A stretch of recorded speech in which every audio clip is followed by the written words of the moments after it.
ध्रुव बाळ. उत्तानपाद नावाचा एक राजा होता. सुरुची ही त्याची आवडती राणी होती. सुनीती ही त्याची नावडती राणी होती. सुरुचीच्या मुलाचे नाव होते उत्तम. सुनीतीच्या मुलाचे नाव होते ध्रुव. ध्रुव हा गुणी मुलगा होता. तो सर्वांना आवडत असे, पण त्याची सावत्र आई सुरुची त्याचा छळ करत असे. राजाने फक्त आपल्या मुलाचे उत्तमचेच लाड करावेत असे तिला वाटत असे.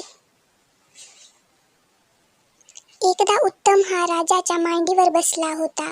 थोड्या वेळाने ध्रुवही तेथे आला. राजाने त्यालाही आपल्या मांडीवर बसवले. राजा दोन्ही मुलांशी आनंदाने बोलत बसला होता. तितक्यात सुरुची तेथे आली.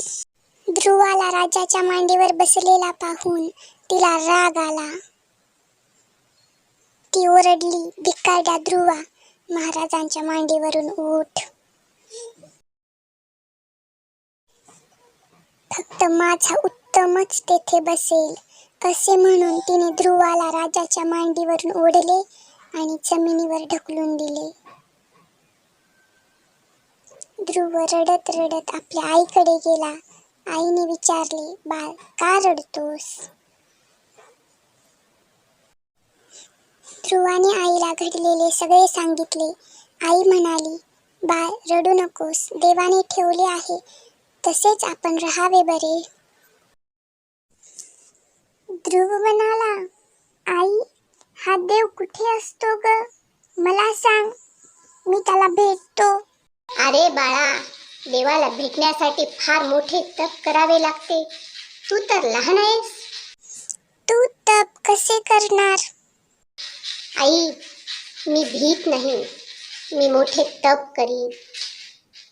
मी देवाला भेटेनच. निश्चयाने ध्रुव राजवाड्याबाहेर पडला. तो रानात गेला आणि एका झाडाखाली बसला. त्याने अन्न घेतले नाही, पाणी घेतले नाही. डोळे मिटून तो देवाचे नाव घेऊ लागला. ध्रुवाने घोर तपश्चर्या केली. अखेर देव प्रसन्न झाला. तो ध्रुवासमोर प्रकट होऊन म्हणाला, ध्रुव बाळा, डोळे उघड. मी तुझ्याकडे आलो आहे.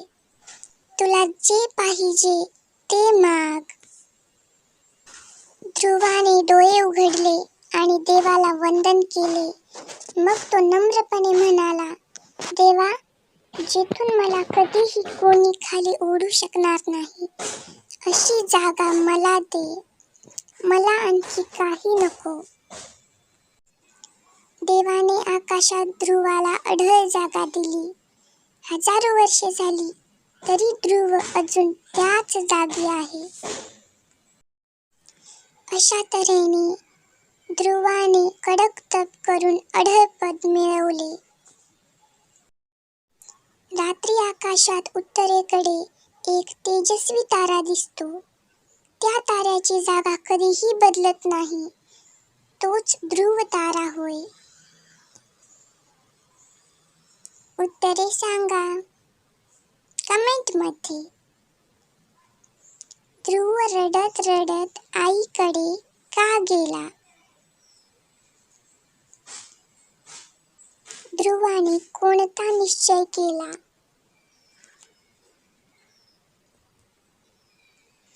देवाकडे ध्रुवाने काय मागितले?